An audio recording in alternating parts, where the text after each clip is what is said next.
따라서 바벨론의 멸망 18장은 바벨론 멸망 이야기하면 그냥 끝납니다. 제가 자꾸 무슨 얘기하면 끝납니다 하는 얘기는 그 한 장이 그 얘기로 그냥 전체를 이렇게 다루고 있다 이렇게 생각하시면 됩니다. 예를 들면 계시록 6장 인 떨어지는 얘기하면 끝납니다. 그런 얘기가 인 6개 떨어졌어요. 외우기도 좋아. 6장에 인 6개 떨어지니까 6장 끝났다. 인 하나, 둘, 셋, 넷, 다섯, 여섯, 6장 끝입니다. 그러니까 인 떨어지는 얘기 하다 보면 6장 끝이다. 7장에는 인 치는 얘기 하다 보면 끝이다. 그러니까 중요한 내용이 인 치는 거예요. 14만 4천에게 인 치는 얘기. 셀 수 없는 무리가 신옷 입고 나오는 그 얘기 하다 보면 끝나는 겁니다. 요한계시록을 이렇게 딱 눈 감고 생각하면 딱 세 가지만 이렇게 생각하시면 됩니다. 제일 처음에 요한계시록 1장 우리가 19절 말씀에 그러므로 내가 본 것과 지금 있는 일과 장차 될 일을 기록하라. 왜 이것을 하라 그랬냐면요. 소아시아 7교회에게 보내야 되니까. 이 편지입니다. 편지. 소아시아 7교회가 이 편지를 받아 읽으라고. 여러분 편지는 보내는 사람도 있고 받는 사람도 있습니다. 보내는 사람은 요한이고 받는 사람은 소아시아 7교회입니다. 그러니까 이 아주 간단한 내용을 자꾸 잊어버리고 요한계시록을 읽으면 요한계시록 해석 못하는 거죠. 그러니까 가짜를 진짜라고 믿고 사는 사람은 불행한 사람인 거고 진짜를 진짜로 믿고 사는 사람은 행복한 사람이고 그런 겁니다. 속는 사람들이야 어느 시대에도 있는 거지만 저는 개인적으로 성경을 이렇게 연구하면서 이해가 안 되면 못 넘어갔던 사람입니다. 그러니까 이해가 안 되면 장이 안 넘어가요. 뭔 얘기를 하는 거냐? 시간이 많이 걸려요. 성경을 읽는데. 그러니까 성경을 읽다가 이렇게 이해가 돼야 넘어가는데 이해가 안 되니까 이게 무슨 말씀을 하시는 거냐? 이해가 되면 이제 넘어가는 거죠. 우리가 하나님의 말씀을 붙들고 연구 정말 많이 해야 됩니다. 연구 많이 해야 되고 그냥 대충 그냥 이렇게 하나님의 말씀을 이렇게 안 맞는 것도 이렇게 맞는다 그러고 두드러 맞춰가지고 절대 하나님 말씀 그렇게 되어져 있지 않습니다. 요한계시록을 제가 해석하면서 다니엘서에 나오는 3년 반이라는 얘기하고 요한계시록에 나오는 3년 반은 숫자가 틀리다. 숫자가 틀린 거를 어떻게 같이 이렇게 연동해서 비슷한 거라고 꿰맞추냐. 그러니까 안 맞는 겁니다. 이 얘기가 드라마가. 그러니까 첫 단추를 잘못 깨면 안 맞는 거예요. 다니엘 얘기는 다니엘 얘기고 요한계시록 얘기는 요한계시록 얘기입니다. 꼭 기억해 두시길 바라고 여기 1장 19절에 내가 본 것과 그게 뭐냐면 요한이 1장에 보면 하나님을 봤어요. 촛대사 7 촛대사에 거닐고 계신 하나님을 봤어요. 그것을 아는 겁니다. 써놨잖아요. 지금 있는 일과 소아시아의 교회 형편을 얘기하는 겁니다.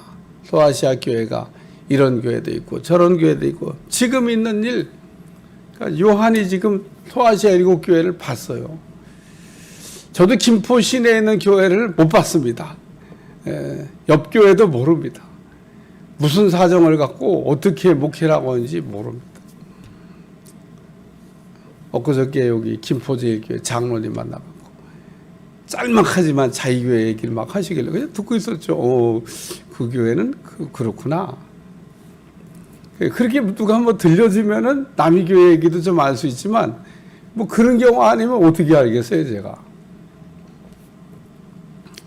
그 다음에 장차될 일을 기록하라. 이게 이제 4장부터 막 쫙 가고 있는 겁니다. 근데 4장부터 가는데 장차될 일을 기록하려고 보니까 이게 인봉이 돼 있었다는 겁니다.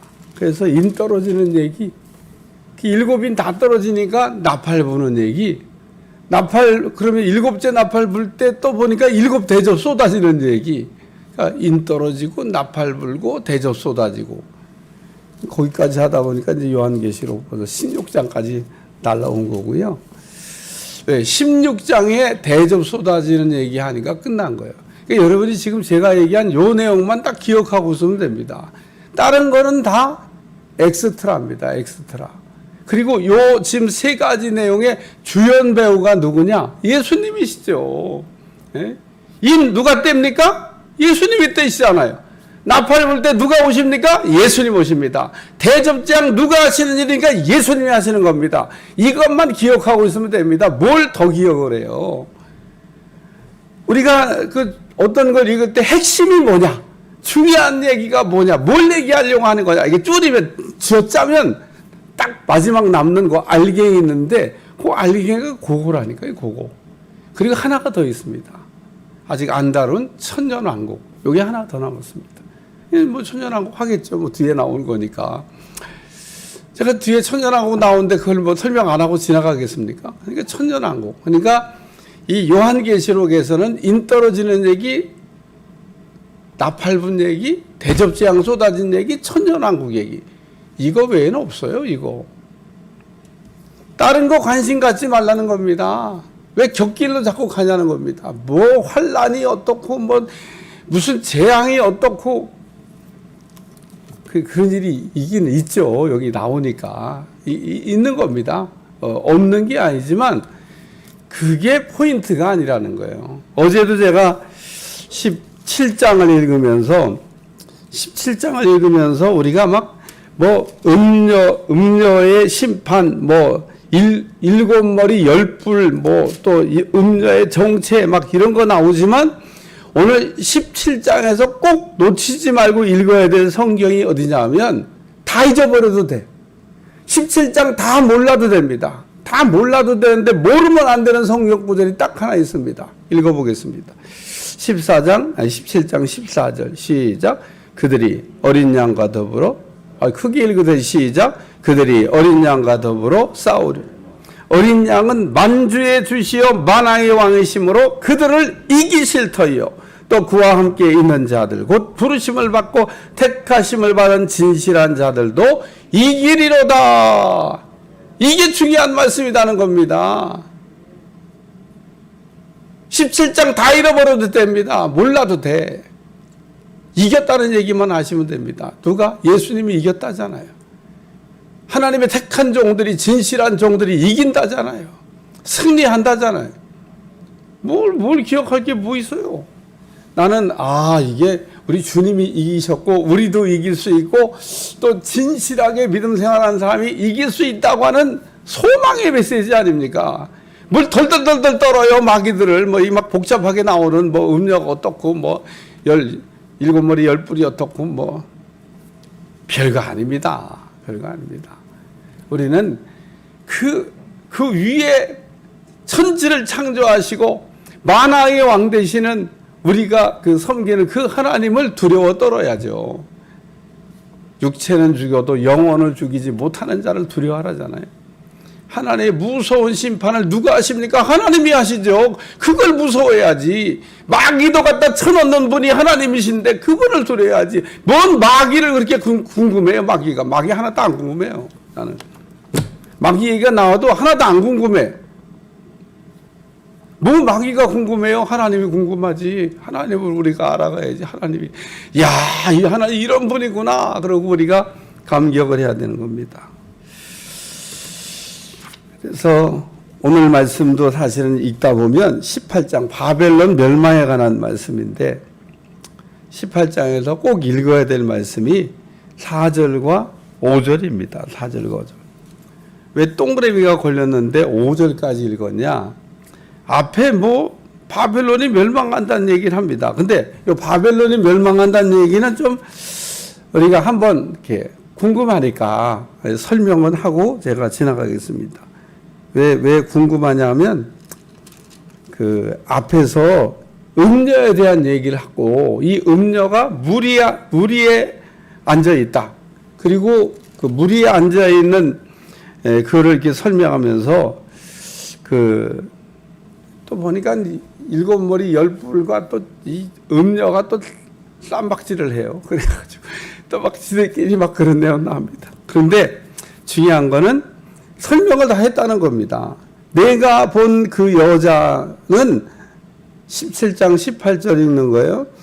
또 내가 본 그 여자는 땅의 왕들을 다스리는 큰 성이라 그러면서 오늘 본문에 보면 2절에 힘찬 음성으로 외쳐 이르되 무너졌도다 무너졌도다 큰 성 바벨론이요 이러면서 큰 성 바벨론이 무너졌다는 겁니다. 그러니까 이 음녀가 큰 성 바벨론입니다.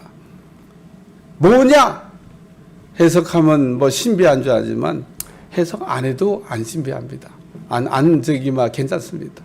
그냥 큰 성 바벨론이 무너졌다는 거. 이 음녀를 뜻하는 겁니다. 음녀는 큰 성 바벨론이고 큰 성 바벨론 음녀가 나중에 일곱 머리 열 뿔 또 짐승한테 또 쳐요. 이렇게 쥐들끼리 그냥 올라타고 뭐 막 이 음녀가 막 일곱 머리 열 뿔을 올라타고 막 이렇게 막 활동을 하시다가 등에다 태워주니까 좀 그랬나 보죠. 또 일곱 머리 열 뿔이 그냥 음녀를 또 이렇게 아주 그냥 어렵게 하는 나오잖아요. 내가 본 바 17장 16절 내가 본 바 이 열뿔과 짐승은 음녀를 미워하여 망하게 하고 지들끼리 싸워 벌거벗게 하고 그의 살을 먹고 불로 아주 사르리라. 그래서 뭐 이 음녀가 큰 성이고 큰 성이 바벨론인데 오늘 뭐 바벨론은 이제 멸망한다는 겁니다. 그냥 무너지게 될 거라는 겁니다. 그냥 누가 무너뜨리지 않아도 스스로 무너지게 될 거라는 얘기를 이렇게 말씀하고 있는데 하나님께서 오늘 18장 그 말씀에서 바벨론이 무너졌다고 하는 그 얘기가 아니라 4절에 내가 들으니 하늘로부터 다시 다른 음성이 나서 내 백성아 거기서 나와. 첫 번째 하신 말씀을 보니까 거기서 나오라는 겁니다. 내 백성은 거기에 들어있으면 안 된다는 겁니다. 나오라는 겁니다. 나오라는 거.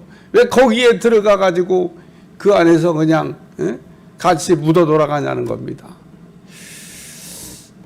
일본에 야쿠자 있는데 참 무서운 조폭입니다.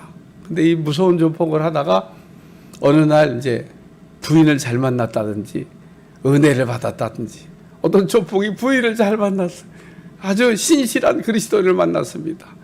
그래 부인에게 은혜를 받아가지고 여보 내가 손 씻을게. 근데 이 사람이 그 핵심 요원이야. 그러니까 이 두목도 좀 나간다 그러는데 봐주고 싶은데 규정상 나갈 때 곱게는 못 나가고 손가락 하나 자르고 나가라. 그러면 내보내주겠다. 어떻게 해야 나올 수 있어요? 손가락 잘라야 됩니다. 그냥은 안 내보내줍니다. 그러니까 그 정도 독한 마음 먹으면은 손 씻을 수 있습니다. 그래서 정말 손 씻고 나와가지고 새 사람 돼서 살았다고 하는 분의 간증, 뭐 우리가 흔치 않게 듣잖아요. 야, 여기도 보니까 거기서 나와. 오늘 그 롯이 소돔성에 들어가서 살았는데 하나님이 이렇게 불로 이렇게 심판하실 때 심판하시기 전에 이렇게 끌어내 주십니다. 나오라고. 그래가지고 그 나오는데 사실은 롯의 그 자기 자의적인 어떤 그 발상에 의해서 나온 게 아니고 아브라함이 그 소돔성의 멸망 소식을 듣고 중보함으로 인하여 소돔성을 멸망할 때 하나님이 그 아브라함을 생각하사 롯의 가족을 건져주셨다. 성경이 이렇게 얘기하고 있는데 그래서 우리가 이 참 죄악 가운데 빠져 있는 사람을 보거든 중보기도가 필요합니다. 하나님이 화액 전에 심판하시기 전에 건져주실 수가 있습니다. 무드셀라라는 사람이 성경에 나와요. 성경 퀴즈 하면 꼭 나오는 인물입니다. 이 세상에서 제일 오래 사는 사람 누구? 그러면은 무드셀라라고 대답해야 돼. 969세를 살았습니다. 이야, 살기도 참 어지간히장. 제일 오래 산 사람입니다. 그러니까 제일 오래 산 사람이 969세를 살았어요. 그런데 오래 살았으니까 잘 산 거냐? 이 사람은 언제 어디서 어떻게 죽었지? 노아의 홍수 때 물에 빠져 죽었습니다. 시간적으로 계산해 보면 그 사람은 노아의 홍수 때 배를 타지 못하고 물에 빠져서 죽었습니다. 뭐 그때 물에 빠져 죽은 사람이 뭐 한둘이겠어요? 근데 불행하게도 이 무드셀라는 그 물에 빠져 죽었습니다. 에녹이 무드셀라를 낳은 후 창으로 찌른 것 같은 아픔을 경험했다고 성경은 기록하고 있습니다. 무슨 사건일까? 나도 궁금해요. 이름을 보면 사건을 알겠는데 그 이상의 내용은 없으니까 알 수는 없지만 예를 들면 베냐민, 우리가 베논이잖아요. 베논이 슬픔의 아들이라는 얘기입니다. 왜 얘는 이름이 슬픔의 아들이지? 엄마가 애 낳다가 죽었어요. 그래서 슬픔의 아들이라고 이름을 붙인 겁니다. 베논이. 근데 나중에 이제 베냐민이라고 불렀죠. 그러니까 이 이스라엘 사람들은 전부 다 어떤 자식을 낳을 때 그때의 어떤 상황을 거기다가 이렇게 담는 습관이 있어가지고 이름을 보면 그때 일어났던 일을 이렇게 알 수가 있는 겁니다. 참, 그것도 참 신기한 일이에요. 그러니까 오늘 여기 노세 가족이 거기서 나와. 노세 가족을 생각할 때 또 아쉬움이 남는 게 있어요. 노세 아내가 미련 때문에 뒤를 쳐다보다가 소금기둥이 됐다. 제가 성지순례 가가지고요, 그 소금기둥 보고 왔습니다. 아유, 노세 아내가 소금기둥이 막 이렇게 됐더라고. 가이드가 저게 노세 아내입니다. 그러니까 그냥 소금이야. 그렇다고는 전설이지. 소금기둥, 노세 아내가. 그러니까 하나님이 거기서 나오라는 겁니다. 두 번째는 그의 죄악에 참여하지 말고,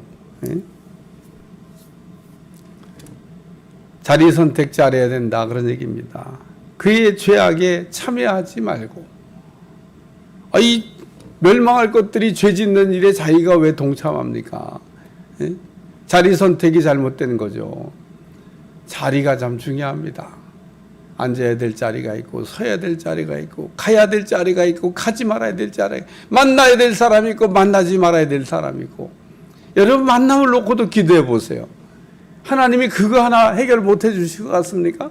사람들은 그런 기도를 안 하면서 그냥 하늘에서 뭐가 뚝 떨어지기를 이렇게 기도해요. 그러니까 그런 일은 일어나지 않습니다. 기도하면 되는데. 그러니까 예를 들면 배우자를 만나기 위해서 이제 막 선남 선녀들이 얼마나 백말탄 왕자, 뭐 신데렐라 같은 공주 얼마나 기다리고 있겠어요. 근데 문제는 기도는 안 하면서 그냥 하늘에서 뚝 떨어지기만 기다려요. 그런 놈이 나는 기도하겠네. 여러분, 그런 놈이 기도하겠네. 기도하는 게 더 빠르지. 가만히 있는 것보다. 왜? 기도하면 되는데. 기도하면 되는데. 여러분, 기도하면 된다는 건 공식입니다. 이건 법칙입니다. 이건 진리입니다. 이건 안 바뀝니다. 만약에 그게 기도하면 안 된다. 그럼 우리 다 신앙생활 그만둬야 돼요. 저부터 그만둘 겁니다. 저부터. 기도하면 안 된다 그러면 저부터 신앙생활 안 할 거예요. 근데 새벽 기도 안 합니다. 내가 왜 여기 와서 기도하고 있고, 내가 왜 목회하고 있고, 내가 왜 여러분한테 사기치고 있습니까? 내가 왜 사기를 쳐요? 내가 왜 거짓말하면서 그 기쁨도 없는 인생을 살고 있습니까? 근데 기도하면 된다는 겁니다. 참 신기해요. 신기해요 진짜. 기도하면 또 뭐든지 기도하면 된다는데 사람들은 뭐든지 기도하면 된다는 생각은 또 안 하더라고. 왜냐하면 자기 생각이 된다고 하는 건 되고 자기 생각이 안 된다고 하는 건 안 된다고 생각을 해요. 정말 그렇습니다. 제가 한 얘기를 자기가 안 된다고 생각하는 거는 그냥 하나님도 안 된다고 생각을 해요. 다 자기가 하나님이야. 자기 수준에 하나님 수준을 맞춰가지고 하나님도 이럴 거라고 생각을 해요. 일단 기도는 하고 보는 겁니다. 그것도 본인이 해야 됩니다. 남이 해주는 것도 뭐 아까처럼 효력이 있긴 하지만 제일 약발이 잘 듣는 게 본인이 하는 거예요. 본인이 하면. 뭐 그것도 안 되면 엄마라도 해야지, 아빠라도 하고. 약발이 조금 떨어지긴 해도 안 하는 것보단 좀 나을 것 같아요. 그러니까 어쨌든 이렇게 하든 저렇게 하든 기도를 안 하고는 효력이 발생 안 한다는 겁니다. 기도 안 했는데 하나님이 안 움직이시잖아요. 노트북 갖다가 제 방에 이게 설치해놨다고 노트북이 작동합니까? 안 작동합니다. 그냥 기계 덩어리입니다. 딱 전원을 켜고 걔를 움직여야 내가 필요한 거를 할 수가 있는 거예요. 인터넷도 되고요. 아유, 참. 그거 가지면 뭐 엑셀로 탁 하면 계산도 착착 해주고요. 아유, 하는 게 얼마나 많은지 몰라요. 저는 숫자 계산할 때 그래서 엑셀을 쓰지 뭐 계산기 안 두들깁니다. 쫙 놓고 막 사락하면 쫙 숫자 쳐놓고 쫙 드래그 한번 하면요, 지가 탁 계산해 줘요. 100개 쫙 쳐놓고 쫙 한꺼번에 드래그 한번 딱 하면 합산! 그러면 탁 합산. 그리고 그거는 틀리지도 않습니다. 이야, 틀리면은 이거 왜 안 맞지? 내가 숫자를 잘못 뺏겨 쓴 거야. 그럴 때 틀리지 절대 틀릴 법이 없어. 숫자가 안 맞으면 내가 잘못한 거지 걔가 잘못한 게 아니야. 죄악에 참여하지 말고 죄악에서 떠나라는 겁니다. 자리 선택을 잘하라는 겁니다. 여러분은 이 세상에서 제일 좋은 자리에 지금 금자리에 앉아있는 줄로 믿습니다. 새벽기도 이 자리보다 더 좋은 자리는 없는 겁니다. 그러니까 사람들은 왜 이 금자리를 안 하고 어디에 있나 모르겠어요. 세 번째는 그가 받을 재앙을 받지 말라. 그가 받을 재앙을 받지 말라. 요 바벨론은 재앙을 받을 거라는 겁니다. 재앙이 이미 앞에 다 받았어요. 6장에 다 쏟아졌어요. 16장에. 이거 부록입니다. 부록. 17장, 18장 부록이에요. 부록. 음료 뭐 이거에 대해 좀 뒷설명이 필요하니까 부록 갖다 붙여놓은 겁니다. 그러니까 재앙을 받지 말라. 하나님의 대접 재앙을 받지 말라는 겁니다. 그거 우리가 받아야 될 무슨 축복도 아닌데 그걸 왜 받습니까? 그러니까 오늘에는 하나님의 마지막 때 대접 재앙이 쏟아질 건데 그거는 우리하고 해당 없는 해당무 인생 되시기를 축원합니다. 그래서 재앙을 받지 말라. 재앙을 안 받으려면 거기서 나오고 그들에게 동조하지 말고 그러면 재앙을 안 받을 거라고 하는 얘기를 하는 겁니다. 오늘 이 바벨론의 멸망 얘기를 들으면서도 바벨론이 뭐냐, 또 뭐 바벨론이 뭐 어쩌다 이런 얘기는요, 엑스트라니까, 엑스트라. 하나님이 이 얘기를 통해서 우리에게 하고 싶은 얘기가 뭐냐면 내 백성아 거기서 나와서 그의 죄에 참여하지 말고 그가 받을 재앙을 받으면 안 된다고 우리에게 경고하고 있습니다. 근데 이렇게 얘기하는 거는 반대로도 우리가 한번 생각을 해야 돼. 하나님의 백성으로 택함받고 구별받은 사람 가운데도 이렇게 이걸 손을 씻지 못하고 정리하지 못하고 거기에 동참하고 그 안에 들어가지고 대접 재앙이 쏟아질 때 그걸 받을 사람들이 있을 수도 있다고 하는 무서운 얘기를 우리에게 경고하고 있는 겁니다. 참 우리는 신앙생활을 이렇게 하다가 끝까지 잘해야 되겠구나. 끝까지 잘하는 게 중요한 거구나.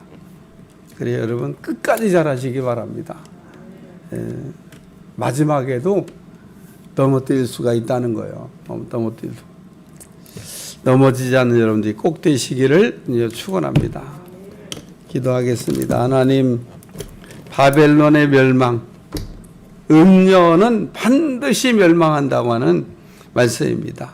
세상 권세로 이 땅에서 음행하며 또 같이 동조하는 악한 세력들 전부 다 하나님께서 무너뜨리고 멸망시킬 거라고 하는 말씀을 우리에게 들려주고 있습니다. 우리가 손 씻게 도와주시고 깨끗하게 살게 도와주시고 거룩하고 구별된 모습으로 살아가도록 축복해 주옵소서.